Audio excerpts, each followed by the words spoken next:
Good morning. Thanks for joining me at Coffee with Kory.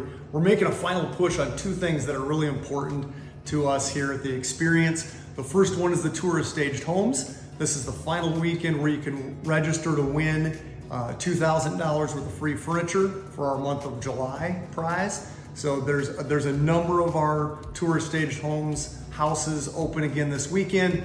Nick, you'll put a little link here in this post, and please come out and visit our team members. We're really excited to see you. The second item is the voting for the local best is coming to a close, and this is a Sioux Falls metro area thing.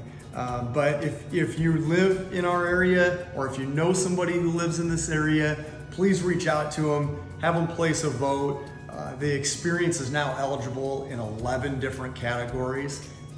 It's mind-boggling to me. It started with me getting voted in almost 2 decades ago as a real estate agent. I've been fortunate enough to continue to be voted into that category over the course of the last couple decades.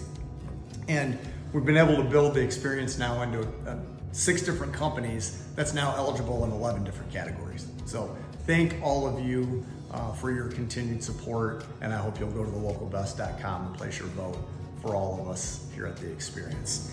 I have to tell you about a little get together that I had with 3 of my very best friends this week to celebrate our mutual friend Kory's birthday.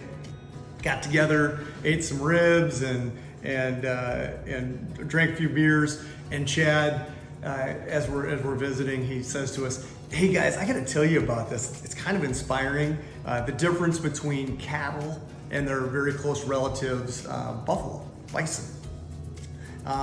He goes on to tell us about how cattle will run away from an approaching storm, and therefore they're in the storm a lot longer because they're trying to get away from it, whereas a buffalo will head right towards a storm and try to get through it as quickly as possible.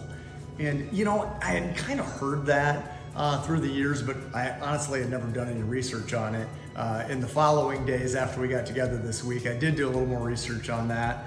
Found that, of course, that has become a very big source of inspiration for a lot of people.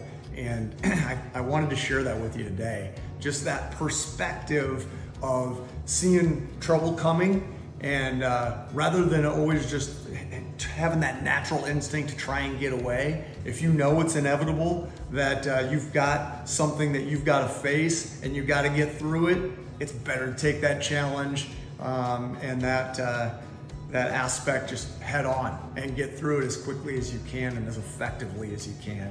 And it did also remind me that my good buddy Tim Scott, when we were going through the working world together, he used to tell me, he goes, "Kory, I always try to tackle my biggest tasks the first part of the day. Get them done, get them conquered, and not only makes it such that you don't have to think about it the rest of the day, but it gives you that big sense of accomplishment as you go on to do your other tasks during the day." So I appreciate you guys tuning in and listening to that. I just felt it was a really good lesson in life. Face the storm, get through it as quickly as you can, and just take it head on. So that inspired me this week. Thank you, Chad, for sharing that with our group of friends.